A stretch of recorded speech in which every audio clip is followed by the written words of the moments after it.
குருவுக்கு சமர்ப்பணம். அவர் இல்லாவிடில் தொலைந்திருப்பேன். அது அவருடைய விதிப்படி நடந்திருக்கு அப்படின்ற மாதிரி. ஆமா. சோ விதியை வந்து மதியால் வெல்லலாம் அப்படின்னு சொல்லியிருக்காங்க இல்லையா? ஆமா. அது எந்த சூழ்நிலையில அது மதியால் வெல்ல முடியும்? மதியால் வெல்றது அப்படின்னா என்னது சாமி?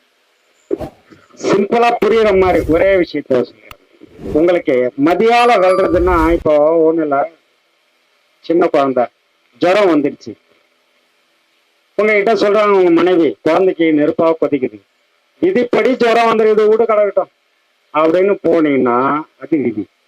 மதிய பயன்படுத்தி ஐயோ குழந்தைக்கு ஜுரமா உடனே கூப்பிட்டு ஹாஸ்பிட்டலுக்கு போ, உடனே டாக்டரை கூப்பிட்டு, இல்லை நீ டாக்டருக்கு நீ எடுத்துட்டு ஓடணும்.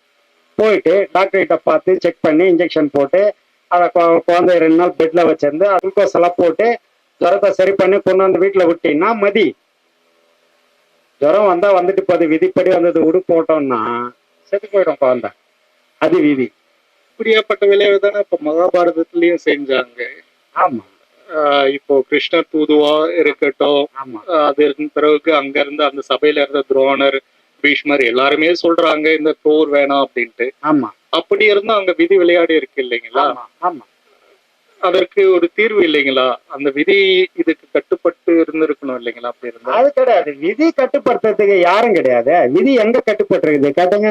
எங்கேயுமே விதியை கட்டுப்படுத்துறதுக்கு எந்த இது வரைக்கும் எதுவும் நடந்ததே கிடையாது. அந்த மாதிரி எந்த உதாரணமும் கிடையாது, எதுலயும் கிடையாது. ராமாயணம் மகாபாரதம் எதை வேணா எடுங்க, விதியை இவர் கட்டுப்படுத்திட்டாருன்றது கிடையாது.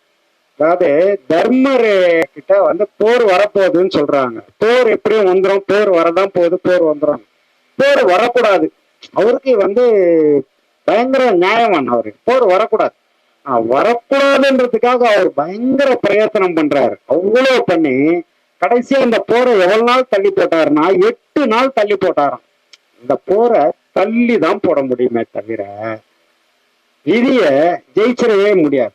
ஆக தள்ளி போட்டாங்களே தவிர ஜெயிக்க முடியல. அது கூட யாரால முடிஞ்சதுன்னா தர்மரால முடிஞ்சது, மற்றவங்களால முடியல, கிருஷ்ணராலையும் அது முடியல.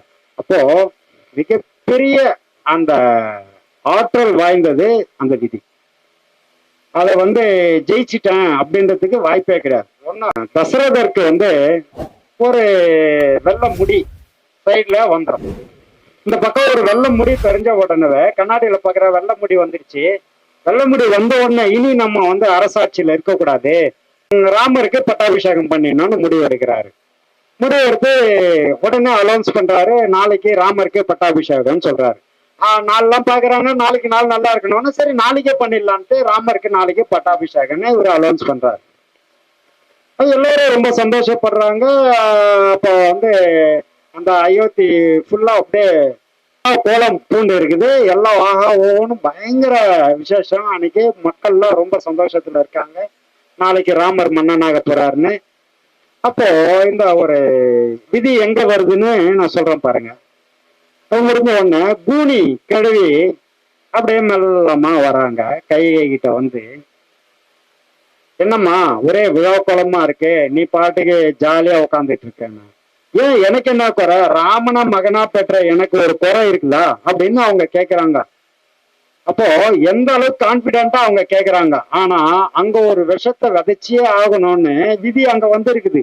அந்த கூனி என்ன சொல்றது, ஏம்மா உனக்கு ஏதாவது அறிவு இருக்கா இல்லையா, ராமனுக்கு நாளைக்கு பட்டாபிஷேகம், நீ என்னமா இவ்வளவு சந்தோஷம்? ஆமா என் புள்ள ராமனுக்கு தானே செய்யணும், அதை நீ என்ன உனக்கு என்ன பைத்தியமா இப்படி அப்படியான்னு கேட்டு அந்த கிழவி என்ன பண்ணும், அதோட நல்ல மனசை மாத்தி பரதனுக்கு பட்டாபிஷேகம் பண்ணணும், ராமன் போய் காடாளணும் 14 ஆண்டுகள்னு அது வந்து அந்த விஷத்தை அங்க விதைக்குது.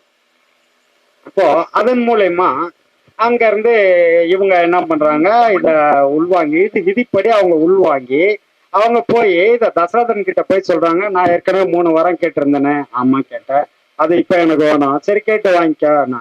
அப்போ வந்து ராமன் காடாளனும் பரதன் நாடாளனும் கேட்கும்போது அவரு வந்து அப்படியே இதயத்தை பிடிச்சி அங்கேயே சரிஞ்சிடுறாரு, செத்து போயிடுறாரு. விழா கோலம் பூண்டு இருந்த அந்த இடத்துல உடனடியே ஒரு பெரிய இறப்புக்கான எல்லா வேலைகளையும் நடக்க வேண்டிய சூழ்நிலையே ஏற்பட்டுது. இதை எது பண்ணுச்சுன்னா விதிதான் பண்ணுச்சு. மதிப்படி ஒரு நரை வந்த உடனே அவர் மதியை பயன்படுத்தி பட்டாபிஷேகம் பண்ணி ராமனுக்கு கொடுத்துடணும்ன்றது மதி. அதை தடுத்து ராமனை காட்டுக்கு அனுப்பணும், இவரு செத்து போகணும், இவங்க 3 பேரும் விதவை ஆகணும், இப்படி எல்லாம் கொண்டு வந்தது எதிரானா விதி. இந்த விதிய தடுக்கவே முடியாது. நடக்கணும்னா இருக்குதுன்னா நடந்தே தீரும், யாரால அப்படிப்பட்ட இடத்துலயே ராமர் என்ன சொல்றாரு, அவரை காட்டுக்கு போன்ட்டாங்க. அப்ப இவன் லக்ஷ்மணன் சொல்றான், ஏன் இப்படி நடக்குதுன்னா அது விதிப்பான்றார் ராமர்.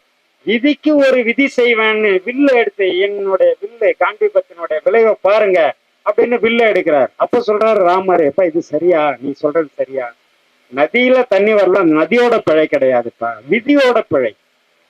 நதி காஞ்சி போச்சு, தண்ணி வரல, நதியா பிழை செய்யுது, அதுக்கு அது விதி செய்த பிழைப்பா, இதை முதல்ல புரிஞ்சுக்க வான்னு சொல்லி அவரை தடுத்து கூப்பிட்டு போறாரு. அப்போ விதியை வெல்ல முடியாதுன்றதுதான் பல வகையிலயும் அவங்க சொல்றாங்க. இதுக்கப்புறம் இவர் இங்க சொல்றாரு, விதிக்கு ஒரு விதி செய்வேன்னு எடுக்கிறான் வில்ல. யார் இப்படி சொன்னது, ராமனை காட்டுக்கு போன்னு அப்படின்னு வில்ல எடுக்கிறான். இல்லப்பா விதிப்பான்னு கூப்பிட்டு போறாரு. அங்க போனதுக்கு அப்புறம் ஒரு மாயமான மாரீசன் வரான். அங்க சீதை அதையும் எப்பவும் விரும்பி கேட்காத ஒரு சீதை அங்க பாரு விதி விளையாடுறத. அவங்க கேட்கிறா ராமன் கிட்ட, எனக்கு அந்த மாயமான புடிச்சு கொடுங்க. அப்போ மாயமான் வேணும்னா அது ஒரு மாயமான்றது முதல்ல புரிஞ்சிச்சு. புடிச்சு கொடு, தங்கம்மான் அது. அப்போ புடிச்சு கொடுன்னு கேட்கறதுல ஏதாவது ஒரு அர்த்தம் இருக்கணும் இல்ல. இவ்வளவு பெரிய அறிவாளி சீதை, ஆனா அவ்வளவு பெரிய அறிவாளிக்கு அங்க அறிவு மங்கி போச்சு. எப்படி மங்கி போகுது, அந்த மாயமான புடிச்சு கொடுங்க. எல்லாத்துலயும் விட டிஃப்ரெண்டா இருக்கிறது இது உண்மையா பொய்யான்னு புரிஞ்சுக்க முடியாதா? முடியும். ஆனா விதி விடல, எனக்கு வேணும்னு கேக்குது. எதையுமே கேட்காதது அன்னைக்கு அதை கேக்குது. சரி ரைட்டு, இப்போ ராமர்னா நான் பிடிச்சிட்டு வரேன்னு போறாரு. அப்ப லக்ஷ்மணன் சொல்றான், நீ இரு, நான் போய் பிடிச்சிட்டு வரேன்றான். அப்போ இந்த அம்மா என்ன சொல்றாங்க, அவர் தான் போய் பிடிக்கணும். இங்க பாரு எங்க விதி விளையா, அவர் தான் போய் பிடிக்கணும். யார் பிடிச்ச, உனக்கு தேவை மானு, யார் பிடிச்சு கொடுத்தான்னா, இதுதான் விதி. அப்போ ராமர் போவானா அப்படின்னு இவன் லக்ஷ்மணன் நினைக்கிறான். இல்ல ராமர் தான் போய் பிடிக்கணும்னு அந்த அம்மா நினைக்கிறது விதி. சரி அவர் போயிட்டாரு. போனதுக்கு அப்புறம் அங்க மாரீசனை பிடிக்க எவ்வளவு முயற்சி பண்றாரு, முடியல. அப்புறம் அம்பு போடுறாரு. மாரீசன் உயிர் போகிறப்ப என்ன சொல்றான், லக்ஷ்மணா சீதான்னு கத்துறான். இப்படி கத்த வைக்கிறான், கத்துட்டான் அவன்.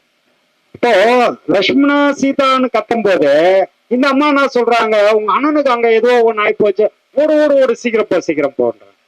அப்ப இவன் சொல்றான், இவன் எல்லாம் தெரிஞ்சவன், இவன் சொல்றான், எங்க அண்ணனை யாரும் ஒன்னும் பண்ண முடியாது, அவருக்கு ஒன்னும் ஆகாது, நீங்க சும்மா இருங்க, இப்ப வந்துருவாரு அண்ணன்றாரு.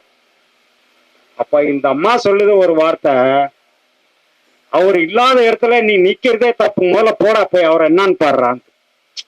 எவ்வளவு அந்த வார்த்தை எப்படி இருக்கு, அவர் இல்லாத இடத்துல நீ நின்னுகிட்டு அவருக்கு ஒரு ஆபத்து போடான்னா இந்த இடம் கிடைச்சதே போதுன்னு நீ நிக்கிறிய, இதுவே தவறு, நீ முதல்ல போய் என்னன்னு பாருங்க. அங்க என்ன விளையாடுது, இந்த வார்த்தையில விதி விளையாடுது. சரி என்னடா இது, அண்ணி இப்ப இப்படி சொல்லிட்டாங்களே, அவன் ரொம்ப ஆதங்கப்பட்டு அப்ப சொல்றான், வெஞ்சின விதியை வெல்ல வல்லமோன். ஏற்கனவே விதிக்கு விதி செய்வோம்னு எடுத்தான் வில்ல, ஆனா இங்க என்ன சொல்றான், வெஞ்சின விதியை வெல்ல வல்லமோ. இப்படிப்பட்ட விதியை யார் தான்ப்பா வெல்ல முடியாது, நானே போறேன்னு போறேன். அவன் போறதுக்குள்ள ராவணன் வர, இந்த அம்மா அப்படியே பர்ணசாலை தூக்கின்னு போயிடுறான் அங்க சிறை. இந்த கதையெல்லாம் உங்களுக்கு தெரிஞ்சிருக்கும் இல்லையா? அப்போ விதி எங்க எப்படி விளையாடுதுன்றதுக்கு தான் இந்த 4 பாயிண்ட் அது தொட்டு காட்டுனது. இப்படிதான் விதி, எது இருந்தாலும் அது முன்னாடி அது வேலையை செய்யும், தான் விதி. இதை யாரும் வெல்லல. என் குருவுக்கு சமர்ப்பணம். அவர் இல்லாவிடில் தொலைந்திருப்பேன்.